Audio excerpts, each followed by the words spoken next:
got a lot of haters out in the world. All right. Anyway, long story short, we got a lot of stories to catch up on. All right. Now, don't think I wasn't going to forget about this big-headed, thick-tongued, big-mouthed ass fool, Busta Rhymes. Busta Rhymes had charges pressed against him by his assistant for kicking off in their ass, beating them all in their mouth, and I guess busting them all up in the butt.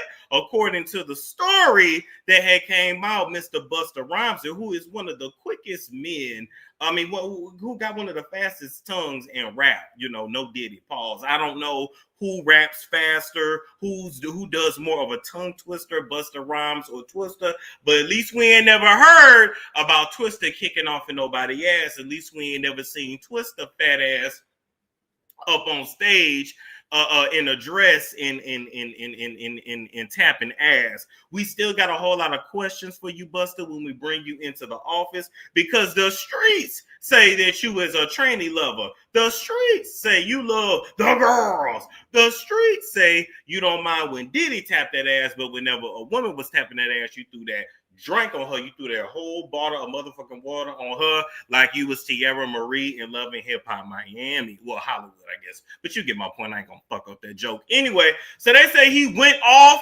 and his assistant's ass because they was on the phone when he was trying to say something to them. He said that he was, you know, treating that assistant like he was their motherfucking pappy, saying, "Look at me, bitch, when I talk to you, ho."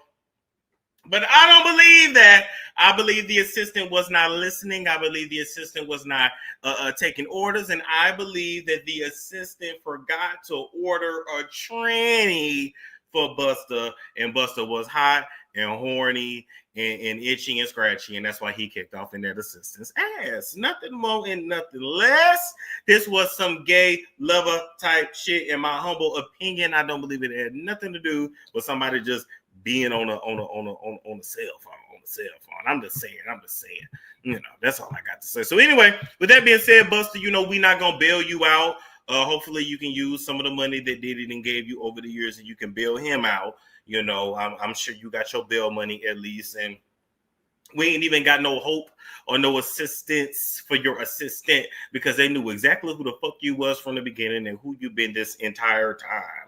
We always knew you to be busting off in somebody else. We always knew you to be on stage in a dress. And the girls always knew you to be a girl lover. The T-girls, you know, as long as they're titties at the top and dick at the bottom. Titties at the top and dick at the bottom. Titties at the top and dick at the bottom. As a matter of fact, Busta, they say what you need to do is get up in the studio and rap about boy pussy the way that you rap about everything else. If you can give the girls a boy pussy anthem, the same kind of anthem that you had with Janet Jackson. As a matter of fact, why don't you go fucking call T.S. Madison, right? And just shout out to T.S. Shout out to the T.S. You my girl. But why don't you call T.S. and y'all do a duet? Gonna make your body scream my name. Gonna make your body scream. But I have wet dreams. What's it gonna be? I'm just saying. So go ahead, Busta. That's all we got for you. Call T.S. Madison and get you another hit, because Diddy ain't. It's a storm show. Ay, it's a storm show.